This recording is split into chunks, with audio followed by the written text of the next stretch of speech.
They didn't call it a job. They called it a sentence. If you were desperate enough, poor enough, or born into the wrong family, this is what Europe gave you instead of mercy. Tonight, you're not watching history, you're stepping into it. In medieval Europe, survival had a price, and some people paid with their bodies, their souls, or their childhood.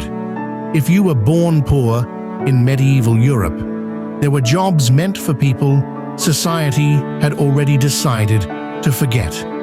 Take the Sin Eater. In rural England, Wales, and parts of Ireland, when someone died, families feared the soul left behind, so they placed bread on the corpse and paid a stranger to eat it. Every bite was believed to absorb the dead person's sins.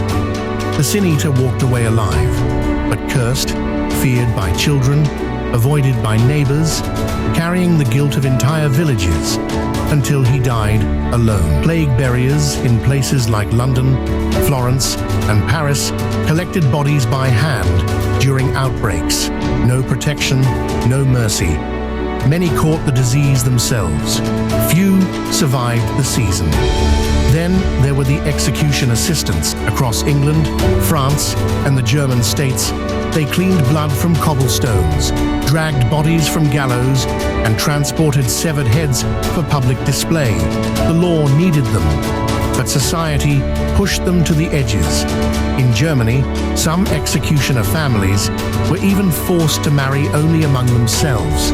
And in royal courts, death wore silk. In France, England, and the Italian city-states, royal tasters took the first bite of every meal. Not for honor, but to die first, if poison waited. Power created luxury. Luxury created paranoia.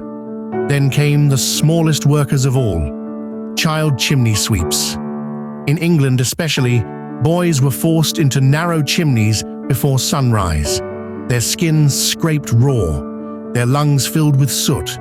Some suffocated. Some were burned alive when fires were lit too soon. Their suffering kept other families warm. And there were more. Leech collectors, wading barefoot through disease-filled marshes. Tanners, soaking hides in human waste until their skin rotted. Night soil men, carrying barrels of human waste through sleeping European cities.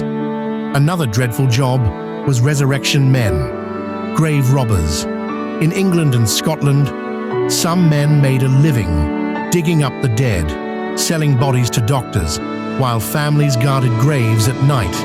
They dug up fresh corpses at night, not to bury them, but to sell them to medical schools. Doctors needed bodies to learn anatomy, so these men supplied them. These jobs existed for one reason. Someone had to suffer, so others wouldn't. History calls them necessary. But here's the truth history avoids. These jobs disappeared on paper, but the thinking behind them didn't. Danger still falls on the invisible. Risk still follows poverty. The names changed, the uniforms changed, but the system survived. History didn't end. It just learned how to hide.